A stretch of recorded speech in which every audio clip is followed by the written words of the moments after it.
कृष्णकर चलती प्रतिमा स्वरूप कवि कवयत्री एवं मंत्रासीन अतिथि को मोर हृदय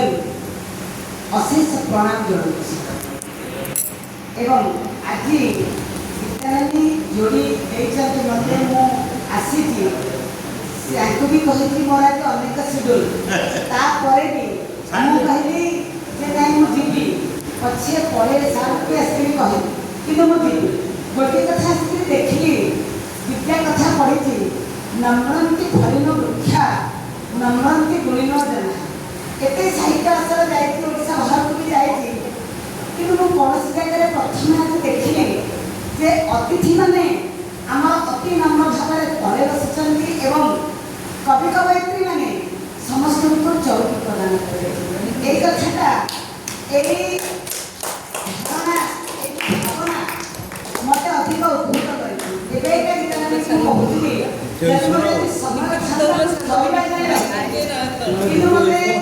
प्रकृत समय ना मत ना समय तथापि मत भल लगे रविशा ना शुणी एवं भावुली बड़ बड़ फेरी कि खाली ना ये आसिक फेरी मुझे जीवी से पचे कहीकि शीघ्र पड़े आसे गोटे कविता पढ़ा पूर्व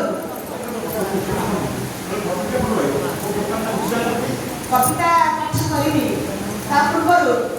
मुझे पेशारी हूँ अध्यापिका पाने बस विद्या को लेकिन गोटे 2 मिनिटे गोटे प्रसंग कहि कविता पढ़ी मो रविशा को अनुमति मांगुची सभापति महोदय को अनुमति मांगुची बापा सुधिक्रिया सरी कपड़ा आरंभ बापा सुधिक्रिया सरी 14 दिन हम तीर्थ को लेकर